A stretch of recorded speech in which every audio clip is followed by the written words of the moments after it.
नमस्कार, मी डॉक्टर अजय गौर, consultant robotic joint replacement आणि arthroscopy surgeon, Chhatrapati Sambhajinagar. चालताना, जिने चढताना, खुर्चीवरून उठताना किंवा बराच वेळ बसल्यानंतर उभे राहताना गुडघ्यात वेदना होतात का? अनेकांना वाटतं ही गुडघेदुखी फक्त वाढत्या वयाची समस्या आहे, पण आजच्या काळात तरुणांपासून ज्येष्ठांपर्यंत कोणालाही हा त्रास होऊ शकतो. गुडघेदुखी हा स्वतःमध्ये एक आजार नसून शरीराने दिलेला एक महत्त्वाचा इशारा असतो. त्यामुळे वेदना दुर्लक्षित न करता त्यामागचं कारण समजून घेणं गरजेचं आहे. आजच्या या व्हिडिओमध्ये आपण गुडघेदुखीची 10 प्रमुख कारणे, त्यांची लक्षणे आणि त्यावरील उपचार जाणून घेणार आहोत. त्यामुळे हा व्हिडिओ शेवटपर्यंत नक्की पहा. गुडघेदुखीचं सर्वात सामान्य कारण म्हणजे ऑस्टिओआर्थरायटिस.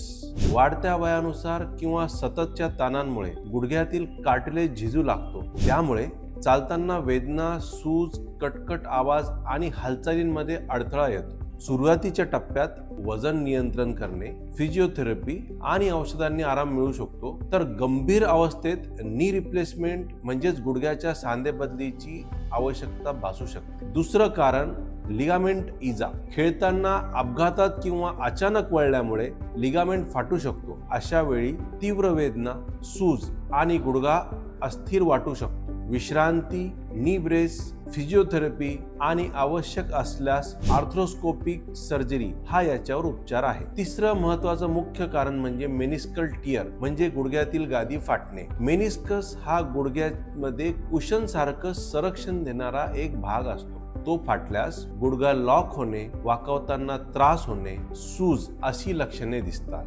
MRIच्या व शारीरिक तपासणीनंतर फिजिओथेरपी किंवा आर्थ्रोस्कोपिक सर्जरी केली जाते. चौथं कारण म्हणजे रुमॅटॉइड आर्थरायटिस. हा एक ऑटोइम्यून आजार असून शरीराची रोग प्रतिकारक शक्ती सांध्यावर हल्ला करते. दोन्ही गुडघ्यांमध्ये सूज, वेदना, सकाळी कडकपणा जाणवते, त्यालाच आपण मॉर्निंग स्टिफनेस असं म्हणतो. यासाठी विशेष औषधे आणि नियमित उपचार आणि वेळोवेळी डॉक्टरांकडे फॉलोअप आवश्यक असतो. पाचवं कारण म्हणजे अतिरिक्त वजन. जास्त वजनामुळे गुडघ्यावर सतत जास्त ताण येतो आणि कार्टिलेज लवकर झिजतो.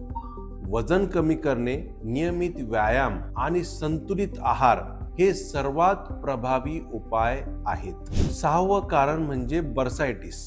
गुडघ्याभोवतीच्या बरसामध्ये म्हणजेच आवरणामध्ये सूज आल्यामुळे गुडघ्याच्या पुढील भागात वेदना आणि सूज येते. विश्रांती, बर्फाचा शेक आणि औषधांनी बहुतेक रुग्णांना यामुळे आराम मिळतो. सातवं कारण म्हणजे टेंडनायटिस. धावपटू किंवा जास्त शारीरिक श्रम करणाऱ्या व्यक्तींमध्ये टेंडॉनला सूज येते. सुरुवातीला व्यायाम करताना वेदना होतात. योग्य विश्रांती, स्ट्रेचिंग आणि फिजिओथेरपीमुळे ही समस्या नियंत्रित करता येते. आठवं कारण म्हणजे गाऊट. रक्तातील युरिक ऍसिड वाढल्यामुळे सांध्यांमध्ये क्रिस्टल जमा होतात. त्यामुळे अचानक तीव्र वेदना होणे, लालसरपणा, सूज येणे हे जाणवू शकते. योग्य वेळी औषधे, आहारांमधील बदल ज्याला आपण लो प्रोटीन डाएट असं म्हणतो आणि युरिक ऍसिडचे नियंत्रण जे औषधांद्वारे केले जाते, ही यामागची मुख्य उपचार पद्धती आहे.